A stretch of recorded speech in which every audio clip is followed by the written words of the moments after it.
Court state versus a nobody.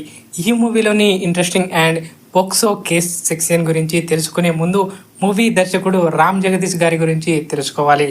Ram Jagadish ఈ movie స్టోరీని ఏడాదిన్నర సుమారు 1.5 year సెట్ చేసి 6 months రాశారు. రామ్ జగదీష్ గారికి సోషల్ మీడియా వాడటం కానీ తెలియదు అండ్ ఆయన పాతకాలపు మనిషినని చెప్పుకుంటారు. అందులో ఆయన స్వయంగా కోర్ట్ సెట్ని వాళ్ళ ఇంట్లో వేసి ఎన్నో సీన్స్ని ఎలా చిత్రీకరిస్తే బాగుంటుంది అని ఎంతో ప్రాక్టీస్ చేశారట. మూవీలో ప్రేక్షకులను ప్రశ్నలు అండ్ సస్పెన్స్తో మూవీ బోర్ కొట్టకుండా ఉండాలని, మూవీ చూసే ప్రతి ఒక్కరి మైండ్లో క్వశ్చన్ పరిగెడుతూ ఉండాలి, నెక్స్ట్ ఏం జరుగుతుంది అని ఎదురు చూసేలా డిజైన్ చేయడం కోసం రామ్ జగదీష్ గారు 1957 కోర్ట్ గది నాటకం, 12 Angry Men మూవీ నుండి ఇటీవల investigative thriller murder and the orient express వరకు అనేక చిత్రాలను చూశారు. స్క్రీన్ ప్లే కోసం ఇంత కసిగా టైం కేటాయించి మూవీ తీశారు అంటే ఆయనను మెచ్చుకోవాలని చెప్పాలి. అండ్ ప్రొడక్షన్ డిజైనర్ తో కలిసి ఏపీ అండ్ తెలంగాణ కోర్టులకు వెళ్లి లేఅవుట్లను పరిశీలించారట. ఇక మూవీ విషయానికి వస్తే ప్రియదర్శి, హర్ష రోషన్, శ్రీదేవి ట్రైలర్లో వీరి నటన ఎరగదీశారు అని తెలుస్తుంది. వీరి గురించి మాట్లాడుకునే ముందు POCSO the protection of children from sexual offences act 2012 18 ఏళ్లలోపు 18 ఏళ్లలోపు పిల్లలని లైంగిక వేధింపుల నుండి రక్షణ కల్పిస్తుంది ఈ చట్టం. 12 సంవత్సరాల కంటే తక్కువ వయసు ఉన్న పిల్లలపై అత్యాచారానికి పాల్పడే నిందితులను కఠిన శిక్షలు అమలయ్యేలా ఈ చట్టం రూపొందించబడింది. వీరిపై అత్యాచారం పాల్పడ్డ దోషులను మరణశిక్ష విధిస్తారు లేదా మహిళలపై అత్యాచారానికి పాల్పడిన వారికి జీవిత ఖైదుగా 10 సంవత్సరాల నుండి 7 సంవత్సరాల వరకు కఠినంగా శిక్షిస్తారు. 16 ఏళ్లలోపు బాలికలపై అత్యాచారం జరిగితే కనీస శిక్షగా 10 నుండి 20 సంవత్సరాల వరకు జైలు శిక్ష విధించడం జరుగుతుంది. అది అనుభవించాల్సి ఉంటుంది.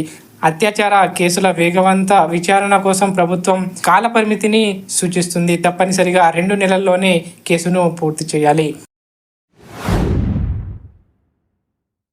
ఇక మూవీ ఎలా సాగుతుంది అని చూస్తే ఈ మూవీ లైంగిక నేరాల నుండి పిల్లల రక్షణ, పోక్సో చట్టం కింద నేరం మోపబడిన హీరో హర్ష రోషన్, శ్రీదేవి అండ్ ప్రియదర్శి చుట్టూ ఈ చిత్రం తిరుగుతుందని చెప్పాలి.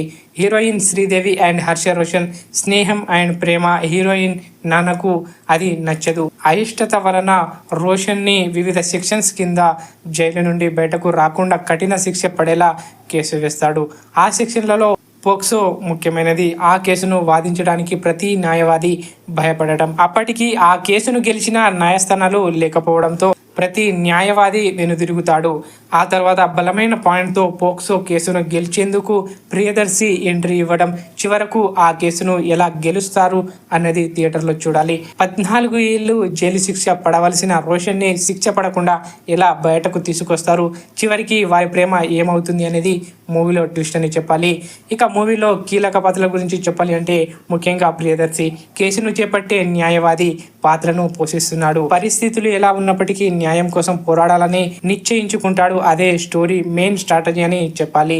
మరొకటి చెప్పాలంటే నిందితుడైన రోషన్ పోక్సోతో సహా పలు కేసులు తీవ్రమైన అభియోగాలు ఎదుర్కొంటున్న యువకుడు.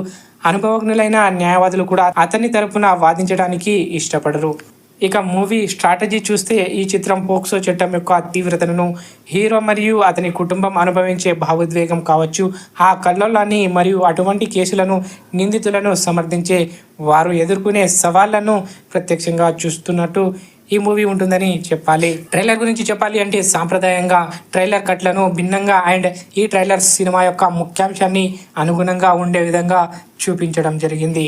ఈ మూవీని హీరో నాని వాల్ పోస్టర్ ప్రొడక్షన్లో నిర్మిస్తుండగా ఆయన సోదరి దీప్తి గంట సహా నిర్మాతగా నిర్మిస్తున్నారు.